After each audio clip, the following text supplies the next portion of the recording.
রব্বে কারীম বলছেন আপনি মদ পান করতে পারেন, আপনি জিনা করতে পারেন, আপনি বিভিন্ন বেদিমার প্রতিমার মূর্তি পূজা করতে পারেন। আপনি ভুল বুঝতে পেরেছেন, ভুল বোঝার পরে এই গুনাহ আপনি আর জিন্দেগিতে কোনোদিন করবেন না, আপনি ইরাদা করতে পারেন। এই গ্যারান্টি যদি কোনো বান্দা নামাজের মধ্যে হোক, তাহাজ্জুদের মধ্যে হোক, গভীর রজনীতে অন্ধকারাচ্ছন্ন আবহাওয়ার মধ্যে একাকী নির্জনভাবে হোক না কেন, আল্লাহ রাব্বুল আলামিন বলেন বান্দা চোখের পানি ফেলাইয়া আল্লাহর দরবারে যদি ভুলটাকে স্বীকার করতে পারে, ও বান্দা আমি গ্যারান্টি দিলাম আমি আল্লাহ রাব্বুল আলামিন তোমার জিন্দেগির সব গুনাহ খাতা রাব্বুল আলামিন মাফ করে দিয়া দিবেন।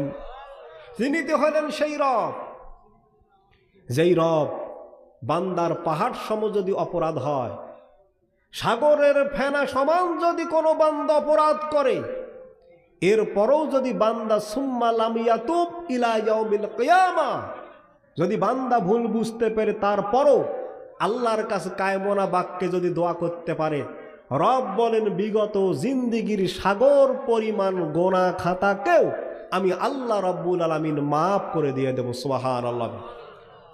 আমি এই উদাহরণটা প্রায় আমার মসজিদ এবং মাহফিলে দিয়ে থাকি। ফেরাউন নামে একজন শাসক ছিলেন, আপনারা সবাই জানেন।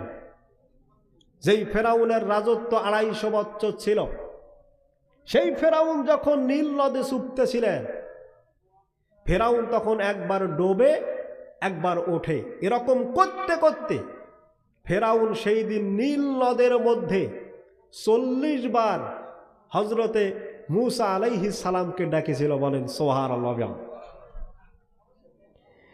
মুফাসসিরিনে কেরামরা এখানে তাফসীরকাররা লিখেছেন, এই নীল নদের সুবানিতে ফেরাউন সেই দিন যদি হজরতে মুসা আলাইহিস সালামকে ৪০ বার না ডেকে আল্লাহ রব্বুল আলামিনকে একবার যদি ফেরাউনের মতো দাজ্জাল আল্লাহকে ডাকতেন, আল্লাহ রব্বুল আলামিন বলেন ও নবী আমি ঘোষণা দিলাম সেই দিন আমি ফেরাউনকেও আল্লাহ রব্বুল আলামিন মাফ করে দিতাম। তিনি তো সেই রব। ফেরাউন এত অপকর্ম করার পরও যদি মুসাকে ডাক না